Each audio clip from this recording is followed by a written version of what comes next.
very warm welcome to Daily Dispatch, a show that gives you all the latest news and updates from the digital ecosystem.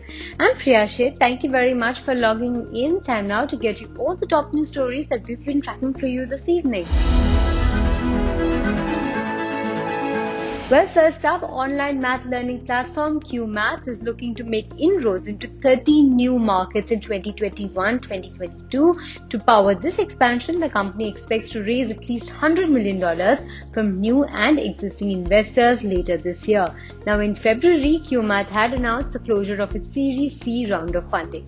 Well, moving on to the second headline of the day, online learning firm Byju's has become India's most valuable internet startup with a valuation of $16.5 billion in its current funding round, surpassing fintech firm Paytm's $16 billion valuation. Now, Byju's has raised about $350 million from UBS, Blackstone, Abu Dhabi State Fund ADQ, Phoenix Rising, and Zoom's founder Eric Yuan. Well, AI and SaaS-based contract lifestyle management platform Simply Contract has raised about $1.8 million in a seed funding round led by Kalari Capital. Now, this funding will drive Simply Contract's efforts in engineering, AI research, and marketing. Now, Simply Contract's AI-driven platform supports over 4,000 enterprise users and manages 30,000 plus contracts worth over $2 billion in value. Well, moving on to the final headline of the day, reports suggest that Paytm is in exploratory talks with three payment gateway firms, BillDesk, PayU, and BSE listed Infibeam Avenues for a possible acquisition, merger, or picking up a substantial equity stake in these firms. Now, this comes at a time when Paytm is looking at raising about $3 billion from capital markets through an initial public offering. Well, moving on to our second segment, I have with me someone who's running a very interesting firm. It's a genome-based diagnostics firm. Thank you very much, Mr. Sam Santosh, for joining us today. I want to begin by asking you about this firm amid this pandemic. What has been the kind of response that you've received from, medical institutions with regards to genome-based testing? Thanks, Priya, for inviting me to this program. The medical institutions across the country has been going through a very tough period, right? But the genomic solutions or genomic approaches to adding more value to fighting the COVID has not really taken off. The focus, understandably, has been more in giving immediate care. First of all, running enough diagnostic tests to find out who is infected and who is not, and then giving the treatment for those who are infected, and also now a rising tide of people who have recovered from COVID but obviously have other issues. So the genomics definitely will help all these three areas, but it has not really been the focus yet for the industry. In terms of the kind of advantages of genomic-based testing, I do understand that in terms of time required to do this kind of testing, it may require some more time than what a regular diagnostics test would really reveal. So in terms of the time, in terms of the kind of, the kind of quickness or the swiftness by which this testing is hitting the market, how soon do you expect India to sort of get to terms with this kind of testing or see sort of advantages in this kind of testing? No, per se, for finding whether a person is infected or not, a genomic test is not needed. First of all, I mean, you have very well established RT-PCR tests, and now which is a little expensive and maybe a little time consuming, like a day or so, and the more antigen based quick tests also coming up, which are not that maybe dependable as an RT-PCR test, but still can at least take away the non-infected people. So genomics will help in the next level, right? Not in finding whether a person is infected or not, but going more deeper into understanding, which strain is this, right? There are many strains out in the market. Now people are becoming more familiar with which variant, right? Which variant and which genetic variant. That is not the person's genome, but the virus genome. Looking at the virus genome and understanding which virus is spreading and why is this one maybe spreading more than the other one. So if a person is infected, it will be useful to find out which type of, which variant has he got or she got. That will be one approach where genomics will really help, not only for that particular patient, but also in understanding like the surveillance, to know across the country, which are the variants that are spreading faster, and understanding that part.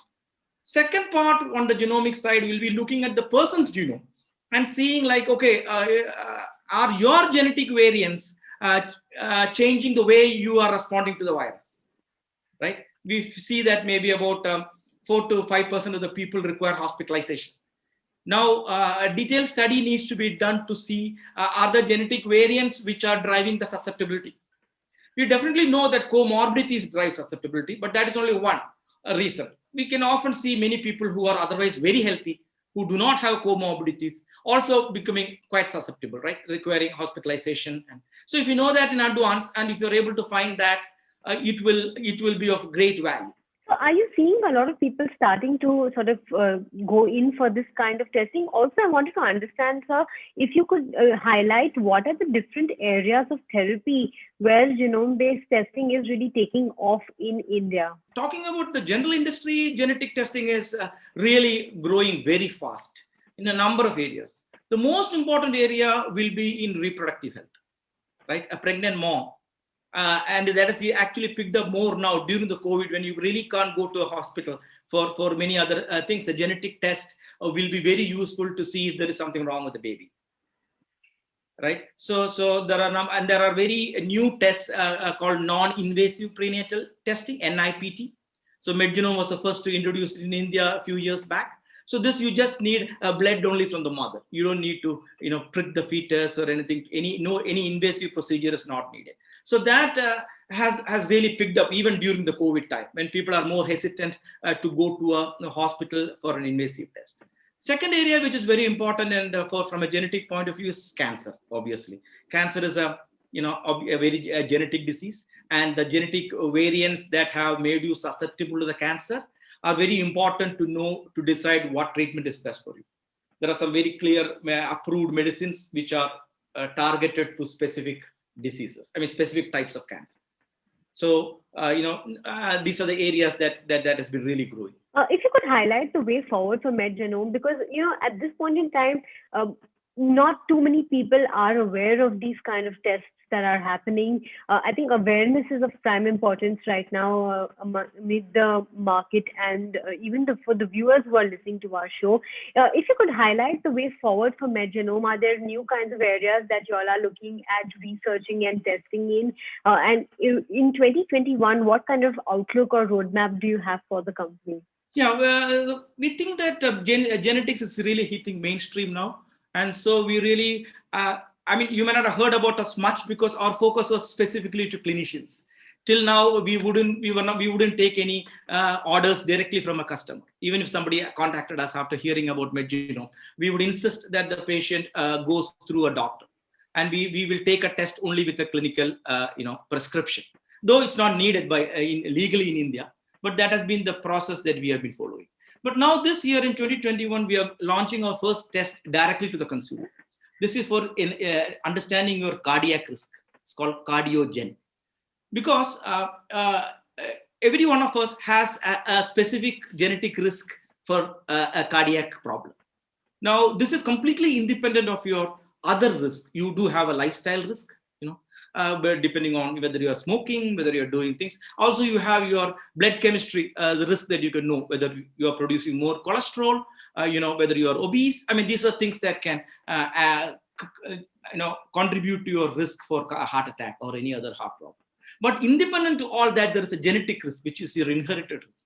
So we look at about 6 million data points of your genome, and there is a nice, powerful algorithm that can show into which bucket you fall.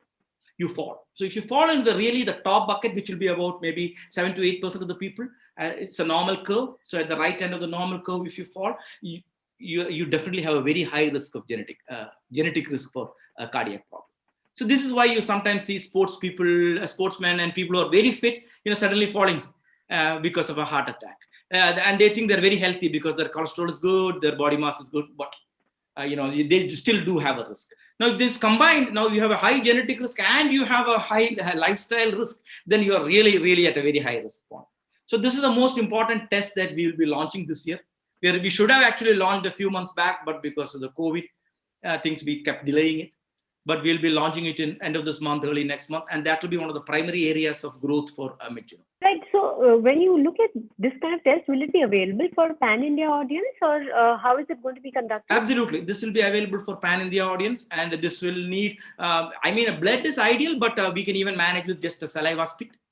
So it will be the sort of a first product from MedGenome. It won't be like a service. You will get a packet. You can order even by mail or online, and you will get a packet, and you can you can spit into the tube, and within a couple of weeks, you will have the result. And we are tying up with a number of cardiologists across the country so that the high-risk people are immediately attended to. Right, that's an interesting one. We're going to be looking and waiting for this test to really hit the market. I want to talk to you about growth numbers in terms of the kind of growth that you've seen over the last year, and what kind of targets do you have in terms of growth year on year? Last year was obviously a tough year because some of our regular business was affected because people could not go to hospitals, OPDs were not there. And as you know, as I said earlier, we take directly through the clinicians only. But still, we also launched quickly into the COVID testing as well, though it's not clearly a genetic test, but we felt that there was a great need. So from a revenue point of view, that sort of made up for the loss of revenue from our key segments. So last year, we are a private company, so we don't fully officially disclose numbers, but we went past 220 to 230 crores of revenue. And this year, I think we should hit somewhere between 280 to 300 crores. That's interesting. You also have some illustrious investors who are on board in terms of fundraise. You have Leapfrog as well, who's invested in your company, and there are some reports suggesting that you may go in for another fundraise. So what is the kind of strategy out there on the fundraise front? Yeah, we are maybe the genetic company in India which has raised the maximum amount of money, but it was mainly for really setting up the infrastructure. Genetic testing infrastructure is very expensive, and you need a lot of tools in addition to support it, like bioinformatics tools. So we have over 100 bioinformatics and software engineers, building up the tools which are needed for running the machines and analyzing the data. So we are the largest sequencing lab in the country. So to set that up, we had to take investment at multiple levels. So altogether, we have raised about $110, $120 million. And the last big investment was from Leapfrog. Leapfrog, as you know, looks at companies which has more social impact too. So I think we well fit in the way that we have been helping India. So we do have, and we are not really burning money because the business is also growing well. But the investment is mainly now to look at some inorganic growth as well. We are looking at, because the first phase of growth is more, getting the concept, laying the road, right? And because we are the first to offer many of these tests in India. So it took a long time to not only build up the infrastructure, get the CAP accreditation for all the tests, develop nearly 450 to 500 tests that we have, each of which is CAP accredited. CAP means College of American Pathologists. Again, it's not mandatory in India, but we have got every test CAP accredited. And publishing a lot of papers, so even the CardioGen that I mentioned, we conducted a large study with about 4,000 patients in India, with about 12 hospitals participating to validate the algorithm that we had developed for the cardiac risk. So all this took the previous rounds of investment, but now we really don't need much funds. But I think in the last round, World Bank had wanted to, through IFC, had wanted to invest, but they were a little slow in getting the paperwork done. So they have announced that they want to invest. So we might just take that money too, just because it'll be very good to have IFC as a part of our investors. And I don't think we will need to go for another fundraise. Maybe in 2 to 3 years, we might be big enough to go for an IPO in India. All right. Thank you very much for joining us today. It's been a real pleasure speaking with you. Thank you so much for your time. Thank you, Priya. Thank you, yours. Well, time now to wrap up this edition of the Daily Dispatch. I'll catch you tomorrow at 5 p.m. Goodbye and see you tomorrow.